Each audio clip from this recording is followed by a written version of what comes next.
Hey guys, it's Missy Wolf and I'm here with Zach Seabaugh. How are you today? I'm doing good. Thanks for having me. No problem. Thank you for doing this interview with us. I'm super excited. You have had an amazing run on The Voice, and you were on season 9, Team Blake. And I have to ask you, first of all, what was that experience like? You were so young, and your voice is so amazing. And that experience, I can't even imagine what that was like for you. Yeah, it's been. I've had enough time now to sort of think about how the experience was because I guess I am still young, but we're on the show when I was 16 and sort of ended my high school career really quickly, but it was super awesome. I got to sing in front of millions of people every week, and it just wasn't a normal high school activity. Right? And then, and then getting to hang out with Blake was really cool, and it was, an overall confidence booster for me. Absolutely. And I'm very similar to what Gwen was just like, oh my gosh, how does that happen with your voice being so rich? And I'm like standing with her watching you sing, and I'm like, it blew me away. Your voice blew me away.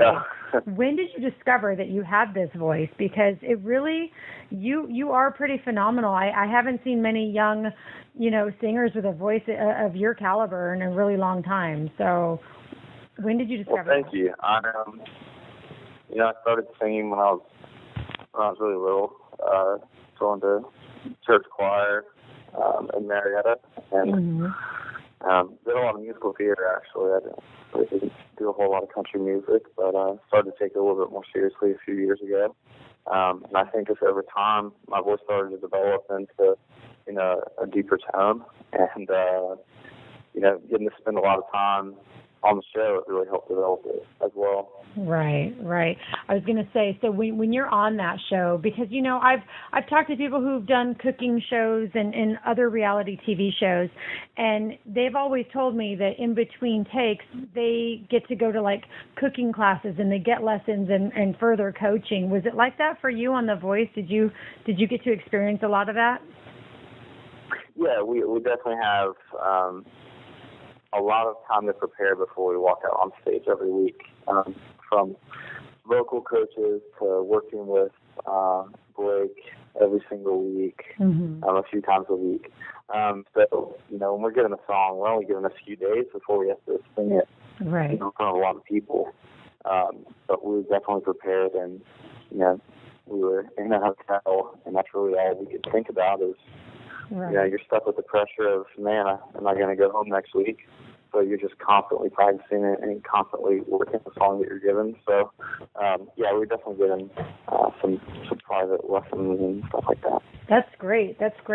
And now I hear that you used to play football in high school. Is that? I did. Yeah. Was that something that you definitely miss now? Because I know that you're doing your senior class online, right? You're doing school online. Yeah, I started playing football when I was about 7 years old, and I played it up until The Voice, and now that I'm home, all of last year I was a little bit distracted by the show. Right. So I had a lot of time to think about high school or, what I'm missing out on. But now that I'm home, for a little bit at least, I travel a lot. Right. So like my buddies went back to school this week for senior year. Yeah. And it's a little weird.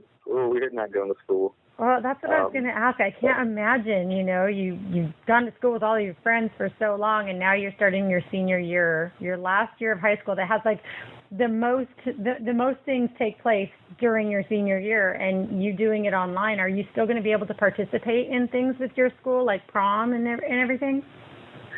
Yeah, I'm definitely gonna participate as much as I can. I'm obviously a big football guy, and I'm definitely gonna go to the games and see as many as I can whenever I'm in town. But it's a bummer that I get to miss out on that kind of stuff. But I have a ton of opportunities in front of me. Which is great. I can't sit around and complain that I'm missing high school. When I have a lot of stuff going for me. So I'm pretty thankful for the position that I'm in right now. Well, that's good, and you have such a positive outlook, which is really great to see. And, honestly, I'm just going to say I missed out on a lot of my senior activities, too. And you can live with regret, or you can just be thankful for the experience that you got to have in place of it. And so that's how I choose to look at it, too. So good for you. Good for you. And you have a self-titled debut EP that just came out. How has that been going for you? And are your friends and family really supportive of it? Yeah, I'm super proud of the work that I put out. I released that the 1st of June. And, at first I was a little hesitant as to if I was going to release it or not, just because, I'd just gotten off the show. I've only been writing for 8 months, and wow. It was a little bit intimidating that I had 4 of the 5 songs on there that I wrote. And so, when throwing your original music out to the world for the first time, you're just kind of asking yourself, like, holy cow, are they going to like it? Are they not going to like it? And, luckily for me, I have a lot of support behind me on social media and friends and family and stuff. And, to see the reaction that they gave me was super, super awesome. It's pretty awesome to actually see your fan following. You have a lot of people that are commenting on your social media all the time. They're loving everything that you're putting out. I know you put out a YouTube video of Wanted, and it's a really great cover of that song. And I mean, Hunter Hayes, everybody loves Hunter Hayes, but you completely changed the feel of that song to me. It sounded more emotional, and I really, really enjoyed your version of it. Well, thank you. I think the biggest thing I walked away from the show with was obviously a huge fan base, and I'm trying the best I can to keep those fans with me as I progress in my career. And right now I'm doing a lot of local shows and staying really in the Southeast, so I'm trying to reach out as far as I can to connect with fans worldwide, and decided to start a YouTube channel and start throwing up some covers of some favorite artists of mine and of my fans and stuff. And it's really cool to see the reaction on that. And that was just last night. So yeah, a lot of exciting things that are in the works.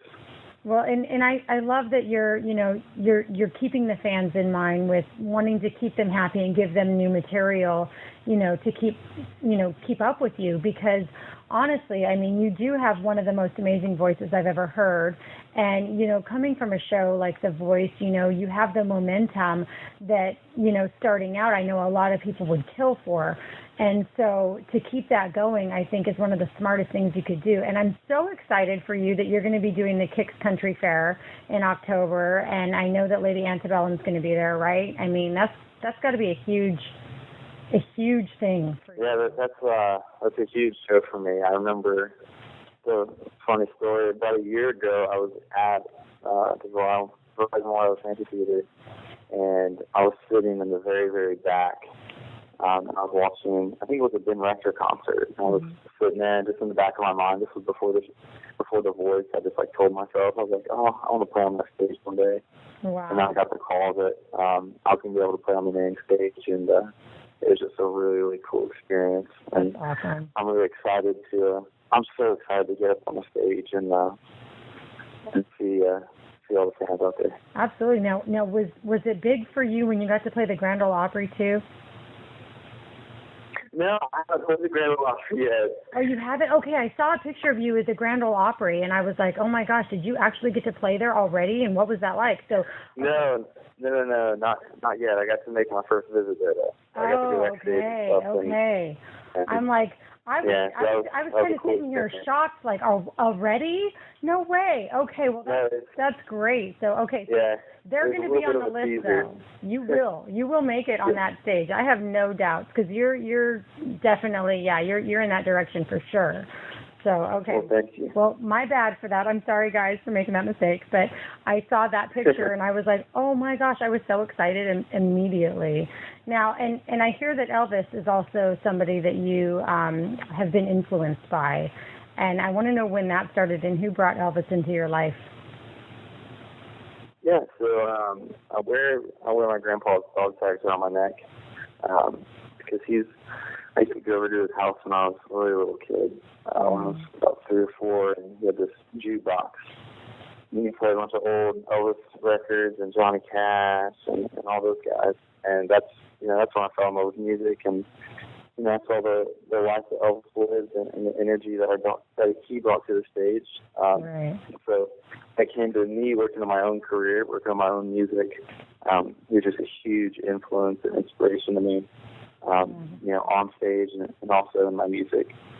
I'm definitely a huge Elvis fan. That's awesome. That's awesome. Well, the co-founder of Center Stage Magazine is a huge Elvis fan, too. So I was like, we got another one in the house. That's awesome.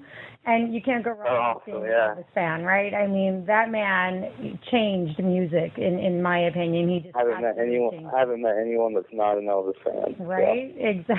Exactly. So you're following some great footsteps there, and kudos to your grandpa for having an awesome jukebox. It sounds like it was filled with amazing music. Yes. And not too many people have memories of, a jukebox in a house. Like, the people that I talk to, my friends, my family, I don't think anyone has ever had a jukebox. So that's really, really kind of cool. Yeah.